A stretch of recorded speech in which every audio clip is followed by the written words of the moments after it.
آج ہم اس میں سے پارہ نمبر 15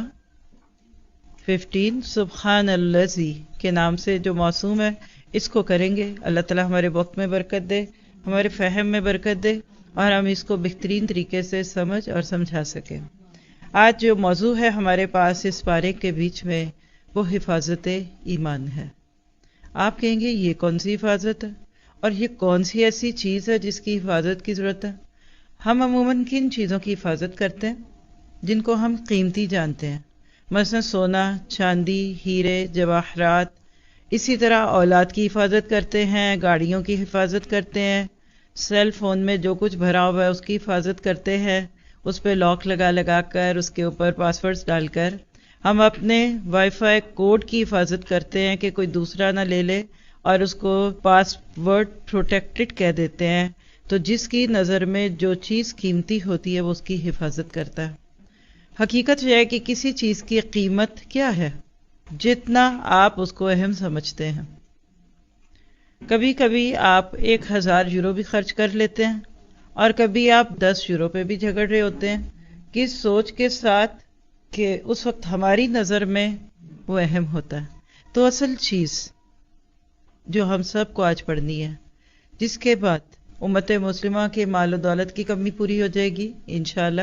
آج اگر امت مسلمہ کے پاس ریسورسز نہیں دکھ رہے لوگوں کو، اگر ہم میڈیا میں پیچھے، سائنس میں پیچھے، ایجوکیشن میں پیچھے، جو عموماً لوگ بحثیں کرتے ہیں. ایک ایسے سیمینار میں جانے کا اتفاق ہوا تھا کہ مختلف لوگ آ کر اس موضوع پہ بات کر رہے تھے کہ اس وقت امت مسلمہ کے پیچھے رہنے کی یا مسلمانوں کے ناکامیوں کے پیچھے وجہ کیا ہے. تو ہر ایک نے آ کے اپنی اپنی بات کی. ہر فیلڈ آف لائف سے انہوں نے کسی کو انوائٹ کیا ہوا تھا.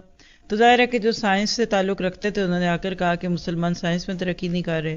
جو میڈیا پرسن تھے انہوں نے کہا کہ میڈیا اس وقت ہمارے ہاتھوں میں نہیں ہے. اور اسی طرح جتنے میں اتنی باتیں، لیکن صرف ایک جملے کا اس کا جواب تھا کہ آج امت مسلمہ ایمان میں کم ہے. ہم پیچھے سورۃ انفال میں پڑھ کر آئے ہیں، ہو سکتا ہے نئے ساتھیوں کو بالکل نہ یاد ہو، کوئی بات نہیں. یہ سارے سوال پیچھے سے سننے والوں کے لیے ہوتے ہیں کہ شروع میں ایک مومن کے مقابلے میں کتنے کفار کا ریشو تھا. آپ پڑھ چکے ہیں 1 کے بدلے میں 10. بعد میں اللہ تعالیٰ کیا کہتے ہیں؟ اب اللہ نے تمہارے اندر ذرا سی کمی پائی تو اب 1 کے بدلے میں 2. یعنی میدان جنگ کا اصول بتا دیا کہ اگر ایک مسلمان کے مقابلے میں اب صرف 2 کافر ہوں پھر وہ ہارے گا تو وہ میدان جنگ چھوڑنے کا جرم ہوگا، ادروائز نہیں. جبکہ پہلے ایمان زیادہ تھے تو اسی طرح سے قانون سخت تھا کہ ایک مسلمان کے مقابلے میں 10 کفار بھی رہے تو بھی اس کو اپنی جگہ سے نہیں ہلنا تھا. تو اصل ویلیو ایمان کی ہے. ایمان وہ کرنسی ہے جو ناممکنات کو ممکن بناتا ہے. ایمان وہ کرنسی ہے کہ جس کے بعد زندگی میں معجزات ہوتے ہیں. جو بندہ ایمان والا ہوگا وہ مہاجر ضرور ہوگا اور وقت پڑنے پہ وہی انصار بنے گا. اور جو اللہ کے راستے میں ہجرت کر لے وہی بس جانتا ہے کہ اللہ اس ایمان کے بدلے میں اور اس ہجرت کے بدلے میں زندگی میں معجزات کیا لاتا ہے، میریکلز کیا لاتا ہے، دلوں کو کیسے بدلتا ہے، زبانوں پہ کیسے چپ لگ جاتی ہے، کیسے وہ چیزیں جو عام لوگوں کے لیے عزت اور بے عزتی کا ذریعہ بن چکی ہوتی ہیں، ایمان کی بدولت اللہ سبحانہ تعالیٰ اس میں ہمیشہ اپنی مدد رکھتے ہیں. تو آج ہم اس موضوع کو اس پورے پارے میں کیا کریں گے؟ یعنی مجھے تو نہیں لگ رہا کہ میں اس پارے کا حق ادا کر سکوں، اس لیے پیش کی معافی ہے. سب سے پہلے تو اپنے رب سے، پھر خود سے. ظاہر ہے وَخُلِقَ الْإِنسَانُ ضَعِيفًا، انسان کمزور پیدا کیا گیا. لیکن جیسا کہ آپ خود بھی جانتے ہیں کہ پارہ نمبر 15 میں سورۃ الکہف شروع ہوتی ہے جو اللہ کے نبی ہمیں ہر جمعے کو پڑھنے کا مشورہ دے کر گئے. ہاں تو یقیناً کوئی تو بات ہوگی، آخر کچھ تو ہوگا جس کی وجہ سے اللہ کے نبی صلی اللہ علیہ وسلم نے آپ کو مجھے اس بات کے کرنے کا پیغام دیا. تو وہ اصل میں ایمان کی دولت کو بڑھانا تھا. دنیا میں ایک طرف دنیا داری ہوتی ہے اور دوسری طرف دین داری ہوتی ہے. اللہ سبحانہ تعالیٰ ایک طرف انسان کو یہ دکھا رہے ہوتے ہیں کہ دین کتنی بڑی دولت ہے اور دوسری طرف لوگ یہ دیکھ رہے ہوتے ہیں کہ دنیا کتنی بڑی دولت ہے. تو سورۃ الکہف جہاں ہم شروع کریں گے، آف کورس پارے میں ہم ترتیب کے ساتھ ہی چلیں گے. تو سب سے پہلے تو ہمارے سامنے جو مضمون ہے وہ سورۃ بنی اسرائیل کا آئے گا. آئیے ذرا سا کچھ جھلکیاں دکھاتی ہوں آپ کو کہ حفاظت ایمان کیا ہے اور پھر انشاءاللہ ہم چلیں گے آگے. کیونکہ آج کی جو دعا ہے نا دعا کی طاقت کا سیشن، وہ بھی اصحاب کہف کی ایک ایسی دعا ہے کہ اگر وہ میرے جیسے دین کا نام لینے والے، دین کے معاملات کو پیش کرنے اور رکھنے والے اگر پڑھ لے تو پھر اللہ کی طرف سے وہ کچھ ہوگا جس کا انسان سوچ بھی نہیں سکتا۔ اور آج کی دعا لے لیجیے۔ سب سے پہلے آیت 10 ہے سورۃ الکہف، ربنا آتنا من لدنک رحمہ وہیئ لنا من امرنا رشدا۔ اپنے جسم کو پورا ایک ایسا برتن بنا کر، ایک اتنا کمزور سا انسان اللہ کے سامنے جب اللہ کے رستے میں آزمایا جائے تو یہ دعا مانگ لے تو پھر اس کے کیا معجزات ہوئے، یہ ہم نے دیکھنا ہے آج انشاءاللہ سورۃ الکہف میں۔ اور چونکہ ہر جمعے آپ اور میں بھی پڑھتے ہیں تو ہمیں پتہ ہے کہ یہ دعا کیا ہے۔ یہ دعا کیا ہے؟ یہ اندھیروں میں روشنی کی ایک کرن ہے، یہ ڈوبتی کشتی کا چپو ہے۔ یہ دعا وہ دعا ہے کہ جو آپ کو یقین دلا دیتی ہے کہ جب رب اپنی رحمت ڈال دے کسی پہ بھی، اور جب اللہ کسی کے معاملات کو آسان کرنے پہ آ جائے تو پھر اس کو کسی کی ضرورت نہیں ہوتی۔ اصحاب کہف کا قصہ بڑا معروف ہے۔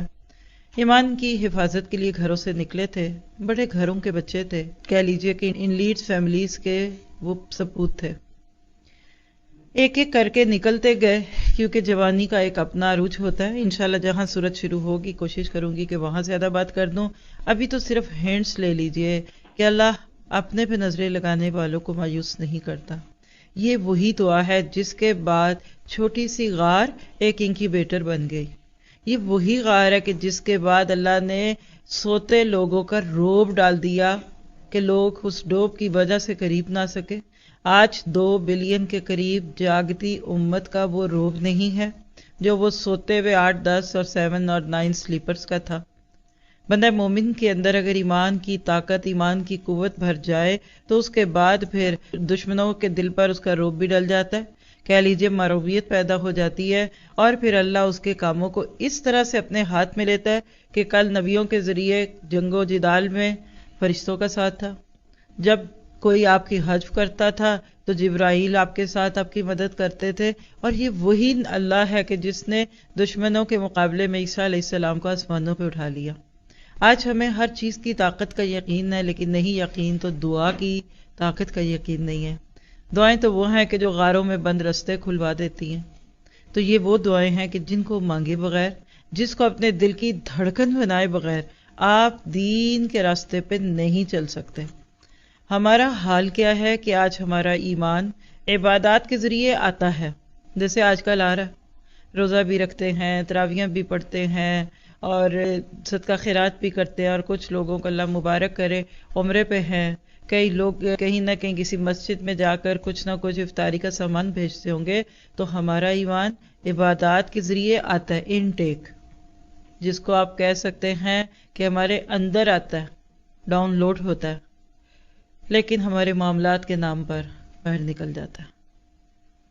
پھر ہمارا ایمان کھل جاتا ہے کہ ہم کیسے ایمان والے تھے، ہم کس طرح کے مومن تھے، اور اللہ تعالیٰ نے ہمیں کیا کچھ دیا تھا اس زندگی میں کرنے کے لیے۔ تو اصل بات یہ ہے کہ ہم اس بارے میں ایمان کی باتیں پڑھنے لگے۔ آپ کو ایک ایک کر کے ذرا بتاؤں کہ آج کے اس بارے میں ہم موٹا موٹا کیا دیکھیں گے، پھر جو پڑھیں گے وہ تو پڑھیں گے۔ تو سب سے پہلے تو آپ دیکھیے سورۃ بنی اسرائیل، جس کو سورۃ الاسراء بھی کہتے ہیں۔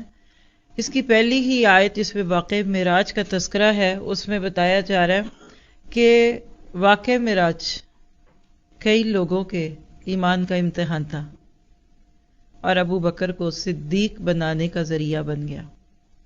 اللہ کے نبی صلی اللہ علیہ وسلم جب بالکل اپنے گھر سے رات کو لے جائے گئے اور راتوں رات سفر کر کے واپس بستر پہ آ گئے، تو اگلے دن جب یہ بات سنی تو لوگوں ان کو یقین ہو گیا کہ نعوذ باللہ واقعی یہ دیوانہ ہے۔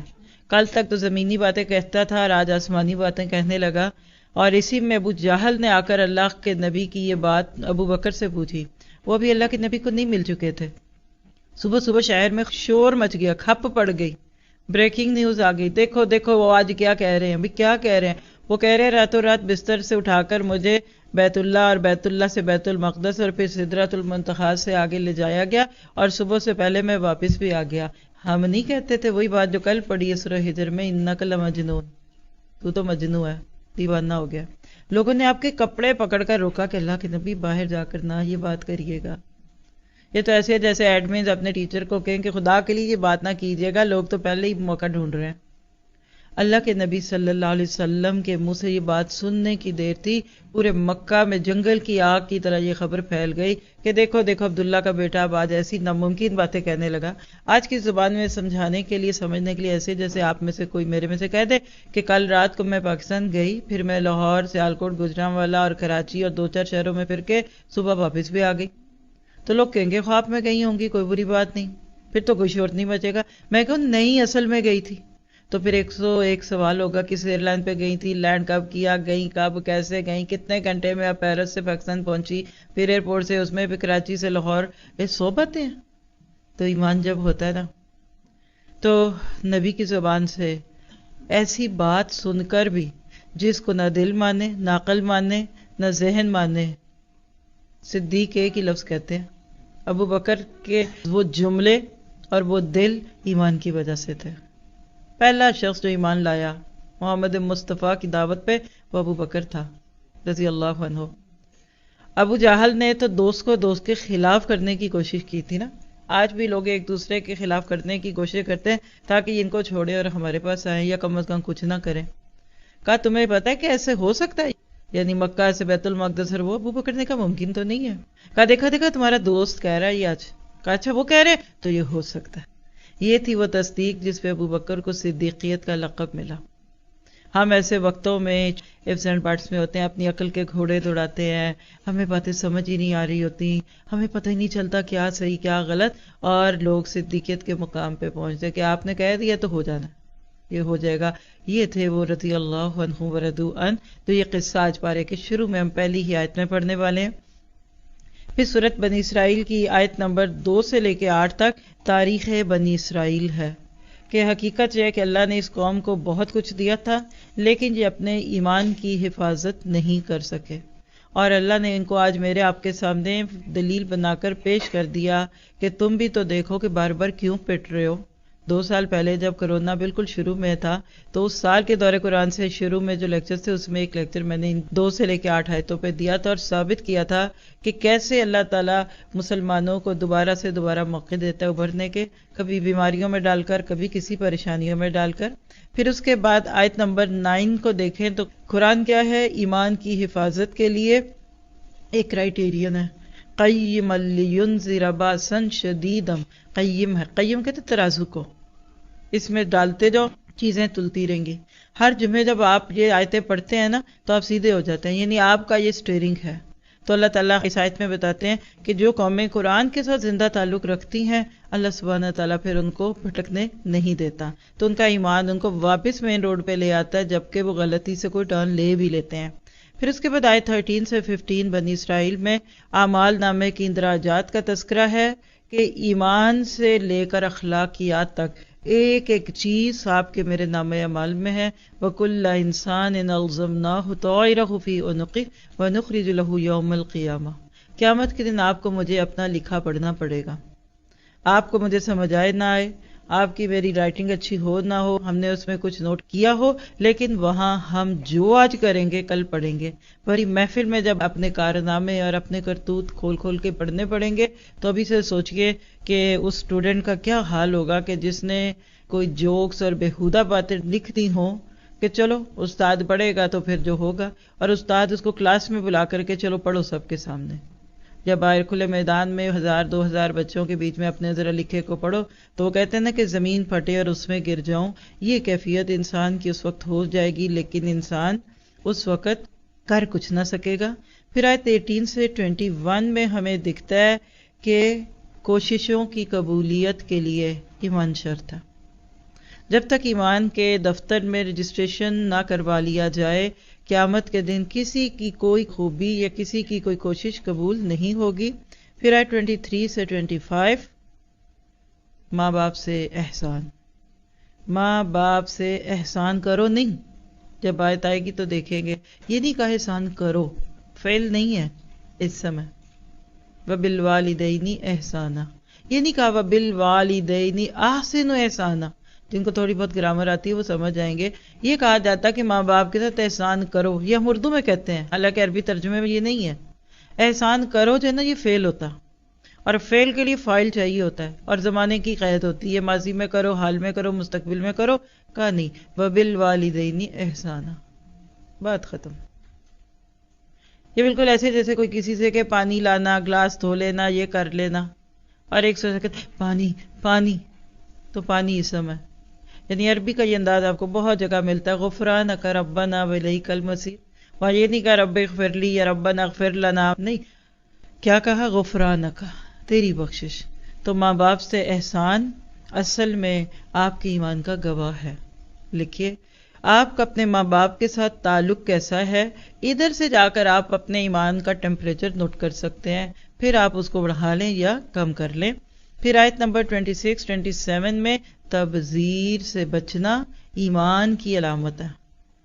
کسان کو پتا ہوتا ہے کہ یہ بیج جو ڈال رہا ہوں زمین میں، اس کو بعد میں فصل کی صورت میں کیچ کراؤں گا، اور ایک دانے سے 70 نہیں بلکہ 700 دانہ بھی ملے گا، تو یہ خرچ کرنا تو اسراف نہیں ہوا، یہ تو اس کا کل فائدے والا معاملہ ہوگا.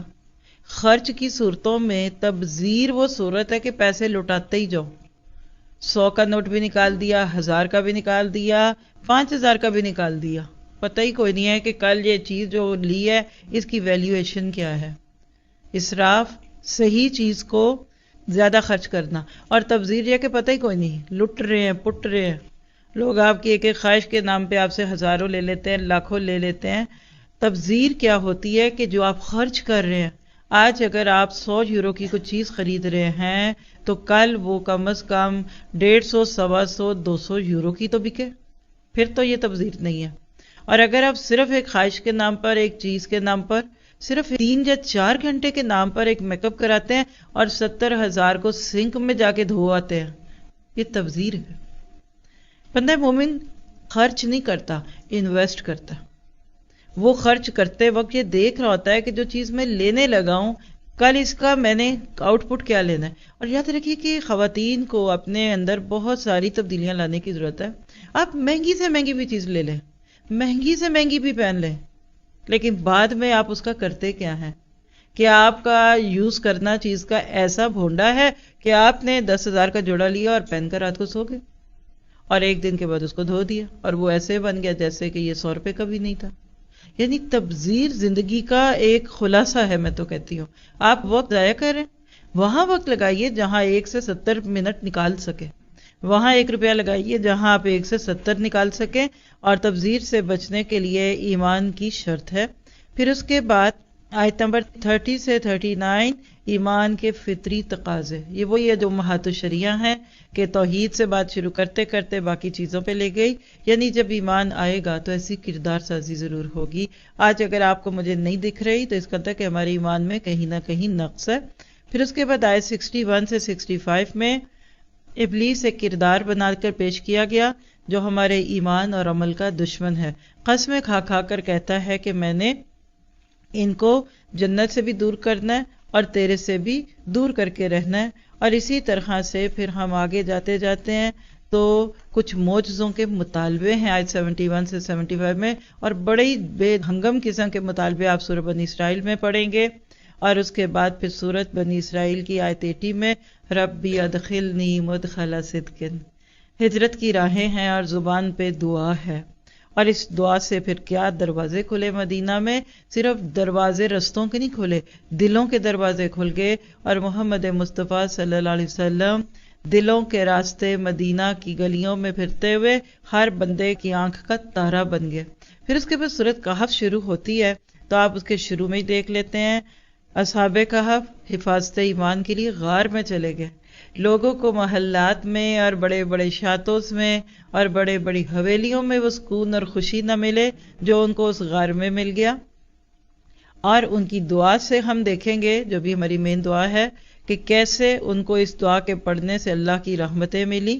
پھر اس کے بعد باغ والوں کا قصہ ہے جس سے پتہ چلتا ہے کہ دجل دنیا کی چیزوں پہ نظر رکھنا اور تقابل میں رہنا اور فلانٹ کرو، اس کا نقصان کیا ہوتا ہے کہ اصل بھی کھو جاتا ہے۔ پھر اسی میں آیت 46 میں المال والبنون زینۃ الحیات الدنیا والباقیات الصالحات خیر عند ربک ثوابا وخیر عملا۔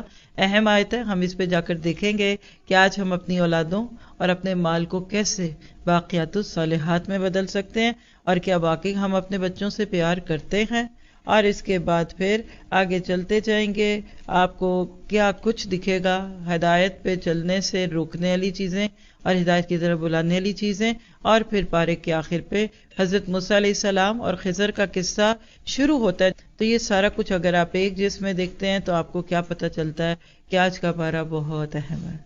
آپ کو شوق آ رہا، تجسس آ رہا، تو یہ دعا کر کے ٹیکسٹ کو شروع کرتے ہیں کہ اے مالک ہمارے وقت میں برکت دے دے، اور ہمیں ہر قسم کی ڈسٹریکشن سے بچا کر وہ باتیں یہاں کرنے کی توفیق دے جس کے بعد میرے دل کی دنیا بدل جائے اور میں سب سے قیمتی ایمان کو رکھوں، اور یہ ایمان مجھے راستے دکھاتا ہی جائے، اور دنیا میں کامیابیاں میرا مقدر بن جائیں، اور آخرت میں پلسرات پہ یہ روشنی بنا کر مجھے جنت میں داخل کر دے، اور اس سے کم پہ ہم کبھی راضی نہیں ہوں گے۔ اور آج کے اس پارے کو سننے کے بعد ہمیں ایمان کی دعاؤں کی فکر لگ جائے۔ آج ہم کوشش کریں گے ایمان سے متعلق دعائیں اس کو بھی مانگتے رہیں، اور ساتھ ہی ساتھ یہ دعا جو اصحاب کہف نے مانگی اللہ تعالیٰ اس کو بھی ہمارے سامنے رکھے۔